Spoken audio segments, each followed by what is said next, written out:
As you can see, I'm surrounded by green. Well, I'm not surrounded by green, but we are sponsored by the good people at Wash and Go today. The lovely people at Wash and Go. What I'm on about, good people. And people often say to me, Mark, is it not hard being a Wash and Go ambassador?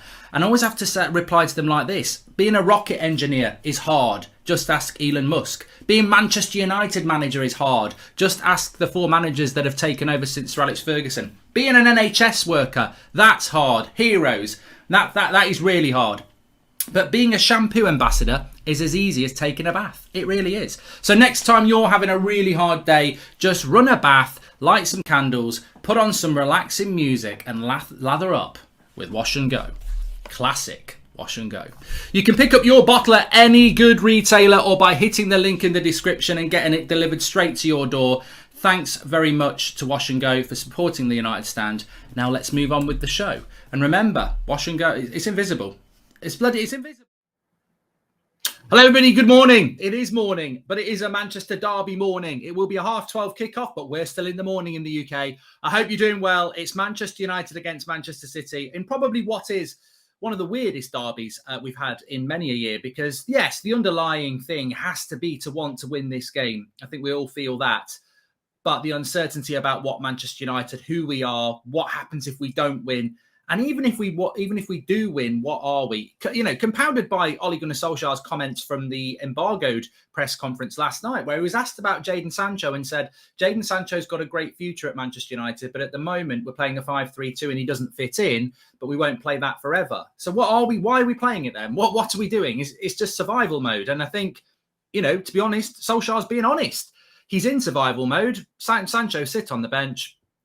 That's the way it is. What's that? Attel with a bit of breaking news there. Nova ran and he's crying. Didn't anyone tell him 2 days ago? Wake up, Attel. You've been in a bloody coma. Come on, get with it. But look, I don't know what the early team news is. There's a few hints that Lindelof is not going to be part of it. Some people are saying it's going to be no Fred. We do know that Ronaldo will be playing in the game. But Lindelof is with the squad for today's match. Apparently, that's coming from the Manchester Evening News. Never in doubt that Victor Lindelof will be playing today. I think it will be a back five. I think it has to be a back five. I don't like the back five, but I think it has to be a back five because Manchester City can have a lot of the ball. You don't want Lindelof and Maguire. I know Man City haven't got a lot of pace in their team, but you don't want Lindelof and Maguire on their own. There's Jesus. Thought about the shot into Kyle Walker. They won't want to put a cross in, I don't think. Oh, what a chance for Gundogan on the back post. I thought he bloody scored. What are we doing there with the back five, letting Gundogan get on the end of it? And it's an own fucking goal from Eric Bailly. Oh, I don't believe it. I don't bloody believe it, man. 2 crosses into the box and we've not delivered it. We're like Dracula FC. We're allergic to bloody crosses now. What the frigging hell's gone on here? 1-0 down in 6 minutes. The first one comes in. Gundogan should score it. The second one, Eric Bailly bloody scores it. Oh, for fuck's sake. For God's sake. I mean, they're going to show them both back as well. I mean, we can't say we're unlucky. There's a back five. The cross comes in. Eric Bailly loses Gundogan, who should have scored. We clear it. Well, we half clear it. They come again down the left-hand side. Bruno's too slow to close him down. Cancelo. And, oh, for fuck's sake. What a shit start. I mean, that is just... Can't defend crosses. Dracula FC. Bloody joke. I'd be a little bit more sympathetic if Gundogan shouldn't have scored the cross before that. I mean, we've only got ourselves... If that's the first time cross, it's a little bit unlucky, but they should have scored literally 2 seconds before it. That's, you know, talk about having second chances. How many chances do we need as a football club?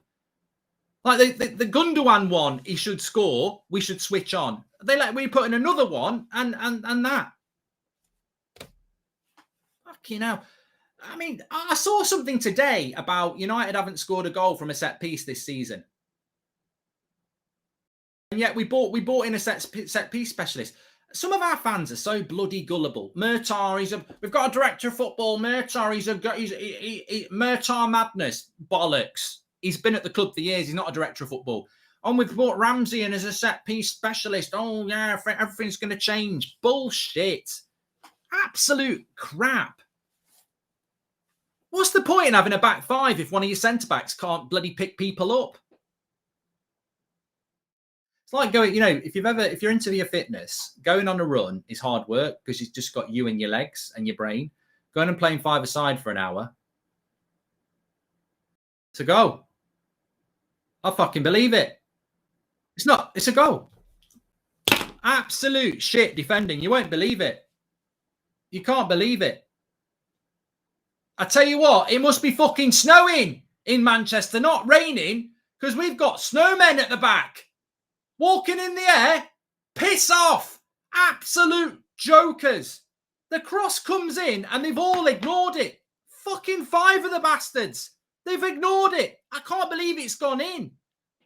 So basically, we've got 5 defenders here. But no, I don't know what's gone on. I think De Gea's I don't know whether De Gea might have done a little bit better, but the cross comes in. There's 5 of them. McTominay, Lindelof, Maguire, Luke Shaw, and it's just been poked in on the back post. Nobody's attacked that. That's Harry Maguire's fault. That's Luke Shaw's fault. And then David De Gea, he can't do anything about it. Bloody hell. That's not De Gea's fault. It's a point blank shoot at him. He can't get his hands sorted in time. Gotta go. I mean, look, I think there was something salvageable there. I don't, but at least 1-0 you think, oh, maybe. But this is just absolute pants football. It really is.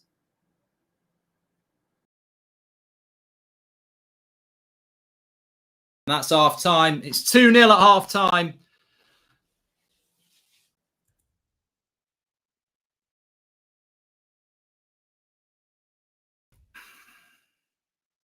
Well, that goal is don't put him on straight away because I've got to talk about half time for a few minutes. That goal at the end there is totally deserved by Man City, but it's like a hammer blow. I thought we were going to get to half time 1-0. Maybe there's a miracle in the second half, but Man City totally deserved that goal at half time. But Manchester United, I mean, we're playing 5 defenders. We may as well play 20. They're bloody shit. Absolutely crap. The funny thing is, Man City have carved us open more times than a Christmas turkey, and David De Gea stood up to it every single time. The 2 goals we've conceded have been defensive errors. Obviously, Eric Bailly on the first one, and then Maguire and Luke Shaw. I mean, you're playing for Manchester United, lads. Go and attack the ball. They're looking at each other going, I thought you were going to... It's like the bloody Chuckle Brothers. To me, to you, to me, to me. They're like bloody snowmen, like I said, melting away under pressure of Man City and Bernardo Silva on the back post.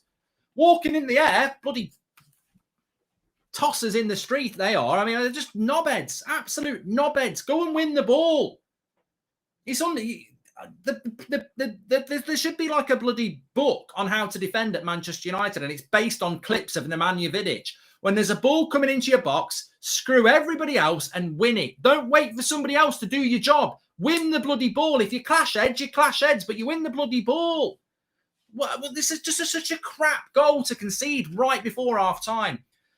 Ronaldo's already shaken his head on corners anyway.